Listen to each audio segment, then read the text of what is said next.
Hello, everybody, and welcome to another episode of the Divorced Woman's Guide podcast. How are you guys doing today? Well, today's episode is going to be a really good one, and I am here with Jaime Morgan. Hello, Jaime. How are you? Hi, I'm so excited to be here. Thank you. Of course. And you guys, Jaime and I are going to talk today about how divorce can be an amazing spiritual awakening, because it can also be the catalyst to change how you show up in your future relationships.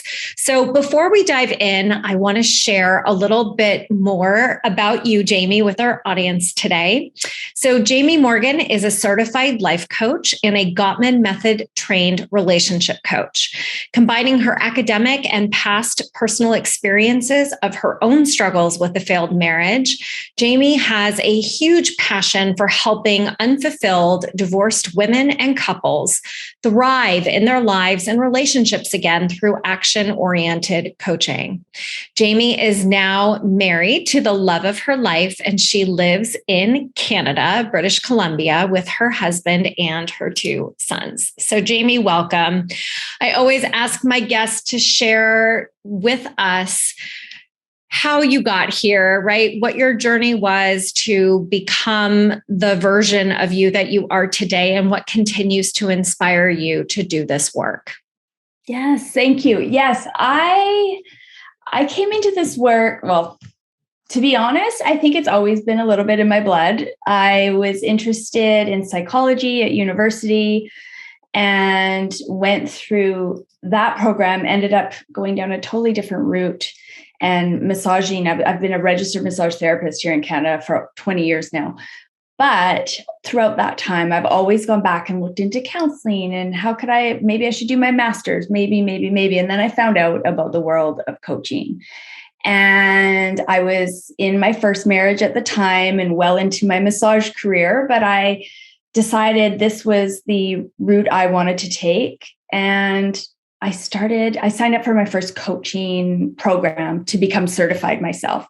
And that was my level 1 course. I did that while I was still in my previous marriage. And during that is when I really got sort of in my mind that I really wanted to do a focus on relationships. And interestingly enough, in between doing my level 1 and level 2 life coaching training, my ex-husband now left me very suddenly. It was heartbreaking. It was traumatic, really. It for me came out of left field, and we had been married 13 years and had 2 little boys at the time. They were 5 and 7. And yeah, it was, it's hard. It was like that make or break it low kind of thing. And what really hit for me during that time was, if I'm not okay, my boys won't be okay. And whether or not that's true, that is sort of what kept pulsing through my mind, of that motivation for me to rise during that time. So I continued my coaching training. I didn't give up. And I kind of thought to myself, like, here I am wanting to focus on relationship coaching. I'm going to be the divorced woman who's coaching people how to have relationships. And it's a long story. I won't tell it all, but I knew Justin for 20 years also at that time, but him and I became really close, and he supported me a lot during that time and supported the boys and just showed up as a friend platonically in ways that, I can't even imagine had that have not been the case. But long story short, we're married now. so that worked out wonderfully, and I'm so grateful. But yeah, it's been inspiring. So I feel like through all the hard times, not only do I base a lot of my coaching and the direction I take clients on, the tools I learned in my training through both Gottman and my life coaching training, but also through my experience. I think so much, I have learned so much from being through everything that I've been through, I don't think there's much people can show up or bring to the table when we coach for relationship coaching that I haven't experienced myself on some level. So that plays a big role in how I help clients move forward, and also how I've developed a lot of the tools and a lot of the ways I take action with my clients to get them to move forward. Yeah. And I love your story. And, I hope everybody listening is hearing that, Jaime has lived through this. She has walked the walk. She's done the work. And what I know to be true, and I'm sure Jaime will agree, is that when you don't do the work, that's when you get into failed relationships. That's when you walk into the 60+% divorce rate of second marriages. And it's so important for you to not pay attention to what the other person is doing, to what your spouse might be doing, but to really just stay focused on the future and what it is that you want. And what I love about what we're going to talk about today is how important it is for us to do that inner work, right? It's uncomfortable, but through that discomfort, there is always growth on the other side. So let's talk a little bit about what that growth process gets to look like. What is that inner journey that you experienced that you now share with your audience? And I would love for you to give some steps and some tips to everybody tuning in. Oh, awesome. I think that divorce, all of our divorces, we all have different stories, right? But it's tough. I think on any level, whether it's amicable, whether it's a shock, whether it's not, all the spectrum, it's tough. It's not easy. It's a shift. And if you have kids, it's a shift for them too. But like anything, I think it brings up any kind of these big changes in life, brings up fear, right? And I think for so many of us, when we feel fear, our nature is to shy away and push away because we don't want to step out of our comfort zone. It feels scary. And sometimes divorce, like in my case, it isn't anything that I had any say in. It was dropped on me. So I didn't really have a choice but to step out of my comfort zone. But I think so often when we can see that fear in front of us, whether it be like the fears that often come up with divorce, right? Abandonment, fear of being alone, self-worth. How am I going to do this? There's all the big things that like seem to sort of show their scary face when divorce happens. Yep. If we can see that as an opportunity and really just like take that deep breath and step out of our comfort zone and realize that this can be this opportunity to have a second chance, right? To rather than seeing it so negatively or as a failure and it's not that we need to deny the reality of things or to deny our feelings around it. I think it's always important to acknowledge that and to feel it, but at the same time to be able to take a deep breath and go, but it's also an opportunity to do it exactly how I want to do it and to do it like, this is what I do different, and to really like embrace that change to create this life exactly how we want it, bigger and better maybe than we've ever imagined. Because I really, truly believe that. I think that's the reality now, is I think we all can do that if we choose to.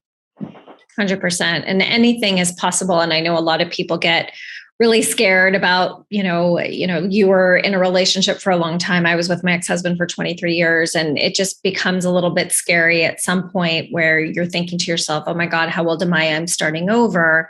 And what I know to be true is that when you start a relationship from a place where you feel whole, right? Where you know who you are, where you feel more in tune with your body. You feel, I always felt like a fish out of water so frequently. And I didn't understand what that discomfort meant or what was causing it. I think subconsciously I did, and I was fighting against it. And now looking back, of course, hindsight's 2020, right? But, it's important that we find ourselves, right, to get to that place of wholeness, because then what ends up happening is that we're actually looking for somebody to fill a gap that we are just either I don't know, we're too tired to want to fill ourselves, or we've been so accustomed to having other people fill that void for us, or maybe we don't even know where to begin. So what's something that people can, like, when you think about entering into a new partnership, a new relationship, a new connection with somebody, what is one thing that you can describe or tell our audience to pay attention if it's truly someone they're looking for, they're ready for it, versus like they're trying to like put a plug in something they don't want to necessarily face or feel? Well, I think, and this is so much of how I work, and I talk about this all the time, whether it's for relationship coaching that I do or whether it's the personal growth coaching, you need to start within. And the more work you do on really truly understanding who you are, what you need, what are my core values, what matters to me. And like, sometimes I think like the question of who are you, you think, well, I know who I am. But when it really comes down, if someone just throws that question at you, who are you? Like, I ask people this all the time, and more often than not, you get this like, oh, and it kind of takes and so it's sometimes for some of us, it comes quickly. Sometimes this takes some pulling and like really deep, because we don't so often, especially as moms and working and all the things we do in life, the last person we really do the work on is ourselves. So figuring out, this is an opportunity to figure out who you are, what you need to be truly fulfilled, for you to be whole without anybody else. If nobody else existed, what would you need to feel whole? So we do that work. And when you truly start to understand who you are and what you need, and you get comfortable asking for what you need, and you get comfortable with knowing who you are, and that doesn't mean just the good stuff. It's like, this is who I am. This is how I was born. This is all the parts of me. So it's about accepting, like, you don't have to truly love every single detail about yourself all the time, but it's about loving as much as you can and accepting all the rest and just trusting that this is me. Right. And the more you get to that place, this natural sense of confidence builds. But it's authentic confidence. It's not the confidence from a number on a scale or anything outside of ourselves. It's deep, authentic confidence based on who we are. When we get to that place, that's that place of wholeness. That's that where we really, when we have that confidence, it's, I see it in women all the time. You start to light up. Your energy is different. You have more energy throughout the day, but you also have just people will, and they'll hear it in your voice. They can see it. You show up differently, right? It attracts like-minded people into your world. And that's where you start to see everything starts to shift a little bit. When we get to that place and we can show up whole, that's when we're truly ready to enter into that relationship. And I think it's a knowing, I think, and that's another part of what I teach is intuition, right?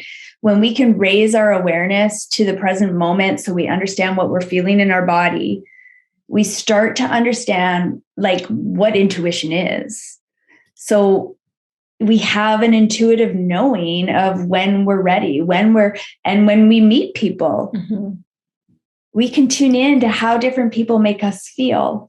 And you just know, and you can learn how to trust your gut that way. I think so often we've gone through life and we don't know how to trust ourselves anymore. And part of the gift that we can take from divorce and having this opportunity to start again and focus on ourselves for a little bit, where we can rebuild and become whole, is we can become far more trusting of ourselves.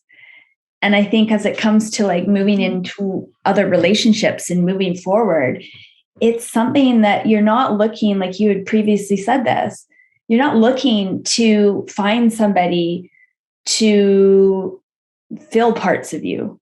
You're full on your own. You understand yourself more than you've ever understood yourself before, but you're looking for someone to complement you and to share your life with. But to me, I don't know about you, I think it's so different than the way I was when I first got married the first time. And not all of us are the same. Our stories are different, but so often the younger we are, the more, we have to still learn. And unfortunately, once, unless you're willing to grow and do all of that work together with a partner as you age and go through your marriage together, it may end up in divorce. And then here we are, but we have this second opportunity, right? To really start this way from such a whole place where we can really trust ourselves to know. And I think when those other people do show up in our lives, we'll know when they're the right ones. We'll know when they're there for the right reasons, and we'll know what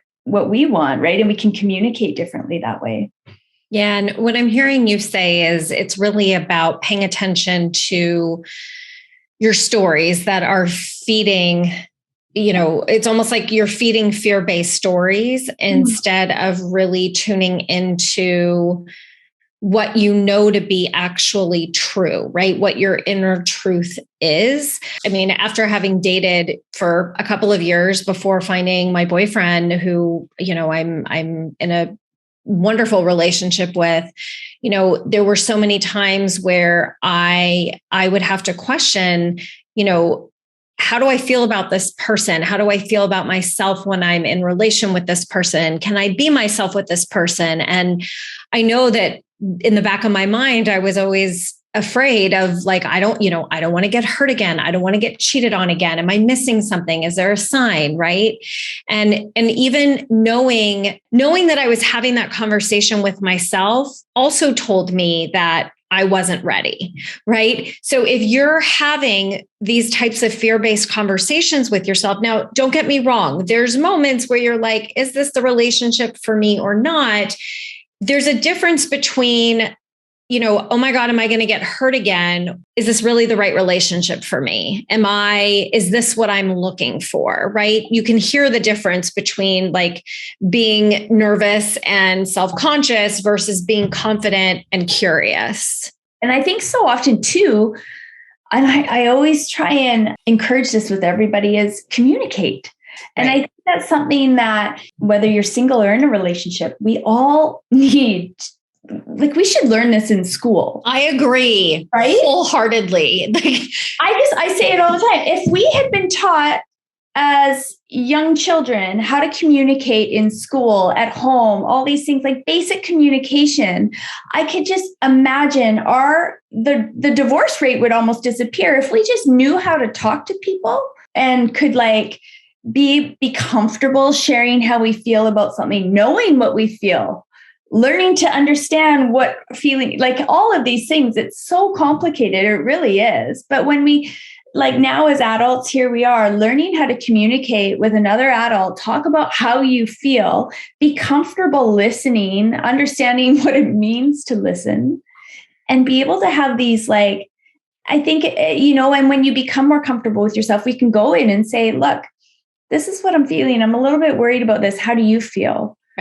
Right. And you can have these kind of conversations, I think, so differently when you actually know who you are. Yeah. And 100%. We get more comfortable setting healthy boundaries, and we become, you're more self-assured, and you just come from a different place when you do the work, right, to become whole. And I think also getting really intentional about letting go of our past, not burying it, but acknowledging it, doing the work on dealing with whatever we have to deal with that, but at the same time, we can't change our past. So we have no power there. And if all of our energy and all of our thoughts are stressing and like hanging on to resentment and hanging on to all of that anger and sadness or whatever it is from the past, right? We're letting go of our power. And so I think if we can learn the steps towards letting go, then as we move forward into our next relationship, if that's the direction we want to go, we can do it in such a healthy way where we're not bringing in all this baggage with us, right? And because we all know it's messy. Baggage can cause it. You're not going to have a healthy relationship if it's all based on the things that went wrong the first time, right? Right. Which is why it's so important, something's coming up from even the first question I had asked you, which is really, allowing yourself to admit, right, that you showed up the way that you do. I call that taking accountability and taking ownership, because ownership and accountability are very different, and both are required in order for you to really step into who it is that you want to be. And, it helps you to understand how it is that you showed up before. And to me, I don't know if this is what what you call kind of what the spiritual awakening is, but I know that for me, that was a huge awakening, was me, also understanding that marriage takes two people. And while my now ex-husband, betrayed me and he broke his vows to me, that was his choice. I didn't have anything to do with the choice that he made. Mm-hmm. Just like he didn't have the choices. He didn't have the power over the choices that I made, right? How I decided to show up. We were just talking before this, right? How, when you look back and you kind of see all these things of how it is that you showed up and, all these learnings that we have, until you're able to really look at, what I call and to look at mindfully, right? Without judgment of who it is that you were, and to love all those things, right? I feel like we're talking about 15 different topics, but I think they're all interrelated, which is if you don't let yourself come to a place of acceptance, right, through that taking responsibility, the accountability piece, then you're not going to allow yourself to really, truly forgive for the mistakes that you made. And if you don't forgive, how do you think you're going to get to a place where you are feeling a connection with somebody, where you are able to really authentically know what it is that you want from a future partner, and it takes time. I feel like we get so impatient with ourselves, why is it taking so long? Or why am I not on the other side yet? Right. Just like how we all were saying, when is my divorce going to be done? I just want to be done. When the paperwork comes in, I'm going to be fine. And you're like, wait, I'm not fine, because that piece of paper is not a representation of growth. Right. So go ahead and comment, because I feel like there's something on the tip of your tongue there. Yeah. No, there's so many things. I could go on and on about that, because it, my awakening, if you want to call it, came with owning my stuff. That's what I call it. I coach it for everyone as well, both single women and relationships. We talk a lot about owning our stuff. And I look as myself as a divorced woman, I look back at what happened. And I think we all go through this at different levels and for different reasons, depending on the situation. And you can beat yourself up and you can make yourself crazy, spinning in circles around it, right? What did I do? Or why did he do that? Or whatever, right? Vice versa.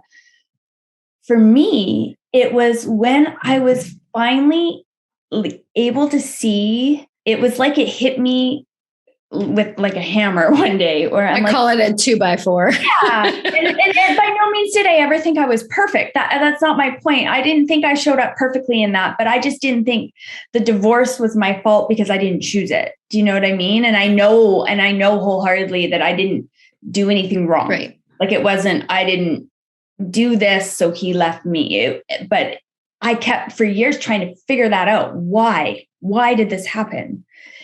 But it was when I could start to own my stuff, because that's where our power is. It's within us. We so naturally as humans look around us. It's easier. It's easier to point fingers. It's easier to find fault in everybody else. It's easier to ask everyone else to change. But when we look at ourselves, it was when I realized, I see how I was showing up. And I'm not saying I deserved what I got. I'm just saying I can see how that must have been difficult to be around for periods of time. And as I started, and for me, along with the work on being okay on my own, being, coming to terms with being a divorced woman and whatever stigma I thought that held for me and all the things, all of that growth put together, the big piece for me came where I was able to acknowledge and own my stuff and then let go. Mm-hmm. And for me, and this is something that's huge in the work I do, is to me, I always talk about letting go, not being an action, that letting go is the result. And because for so long I would see therapists and I had like coaches and you name it. How do I let go? I just want to let go, I would always say. And I had one particular coach have this moment with me. It was like this epiphany where she said, letting go, what if it's not the action? What if you don't like, what if that's the result of everything else you do? Right. And that just, my head blew up. And so since then, I've kind of like developed my own way of looking at it, because this is how it really clicked for me, was when you have the awareness to be present in yourself, to know who you are, to know what you're feeling, and to acknowledge it. So whether it's grief, sadness, anger, resentment, whatever it is you're going through, having the awareness to tune into that, because it might feel like anxiety. Right. It might feel like a pit in your stomach. It might feel like nausea or a terrible migraine. It might just be this discomfort that you can't put a finger on. But what if that's, you're raising your awareness to what is it you're feeling? And what if it's this deep pain, emotional pain? Acknowledge it, feel it, cry, whatever you have to do, and then surrender.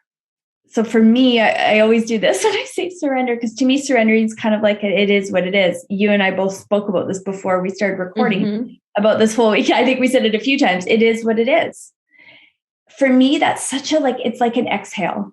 It's like, oh, so it's sort of these 3 steps. Whenever I have someone saying, I just don't know how to let go, like whether it's, like I say, resentment, anger, sadness, whatever.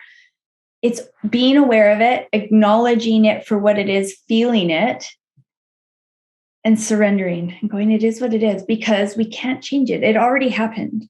So just feeling it, and then it is what it is, exhale, and then just sort of, and then we move forward, whether it be for that minute, whether it be for the day, however big you can think about it in where you are in your,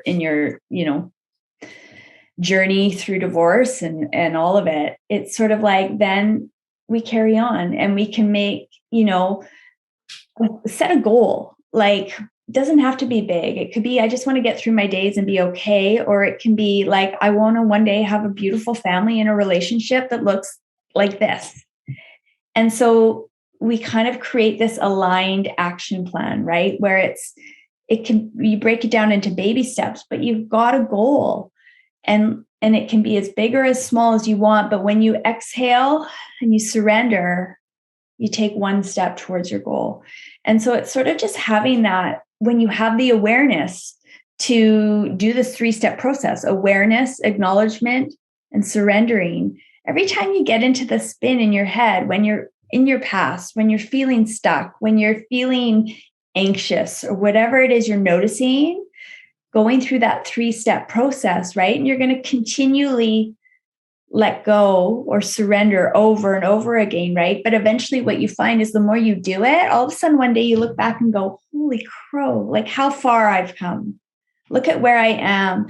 Because like you said, it's not a linear process. It's not like you just get better and better and better. And one day it's like up and down and up and down. And you could be 2, 3, 4 years in and still have moments where you're feeling that anger again, or you might feel a bit of resentment or something hits you, right? And so you kind of have to take yourself through it again. Okay, what am I feeling? What am I noticing? It is what it is. And I'm back to my goal. Okay, I'm going to take that aligned step forward. Yeah, it's so true. And if you're unable to do that for yourself, right, it's hard to know how to be that way when you are in a relationship with somebody, or how it is that you can even consider the possibility of being in relation with somebody else, because there's so many times where you're going to go through these types of roller coaster moments, right? In a relationship, I've been in a relationship now for 1.5 years, and, we've been on a few roller coasters, and not in a bad way, but it's growth. Yeah. And so I think it's really important that as you are riding, the wave, the roller coaster, whatever it is that you whatever metaphor lands for you, is to just, it's almost like stay rooted, put your seatbelt on, and trust that, what you say is surrender.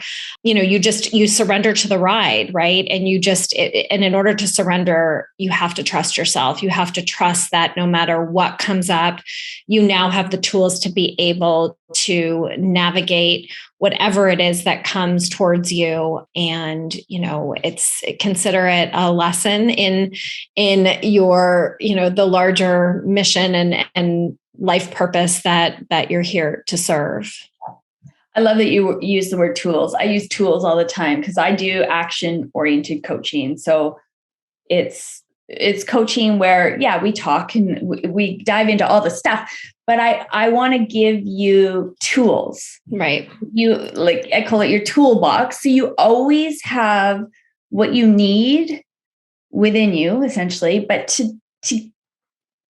to rise, to thrive, to get through it. So you build up your toolbox with all the tools, right? And part of that is, like we talked about in the beginning, it's recognizing fear when it comes up and just, even if it's baby steps, but stepping out of your comfort zone and into that fear, and like learning how to let go by continually raising your awareness, feeling what you have to feel, and surrendering, and like having all of these things. So the more you practice with these tools, the more whole you become, the more ready you feel to be able to go in whatever direction you want to go in life. It's like it just building yourself up so that you can take anything on.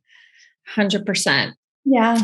And you're doing a beautiful job of that. You are leading by example. And I want to just say a huge thank you, Jaime, for joining me on today's episode and sharing your wisdom with everybody. If there's one tip that you want to leave with everybody before we wrap, what would you want to share as it relates to navigating themselves into a new relationship?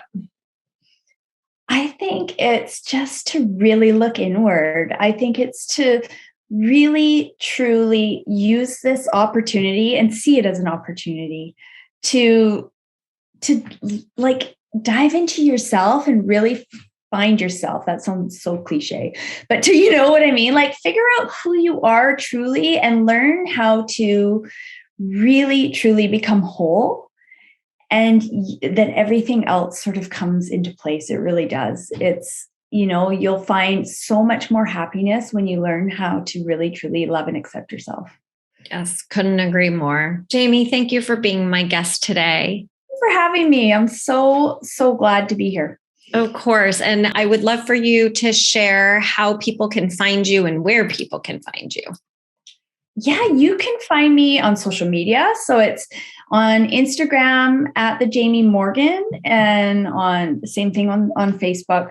But on Facebook, I've got an awesome, it's free, it's a Facebook group, the Abundant Life Mindset Facebook group.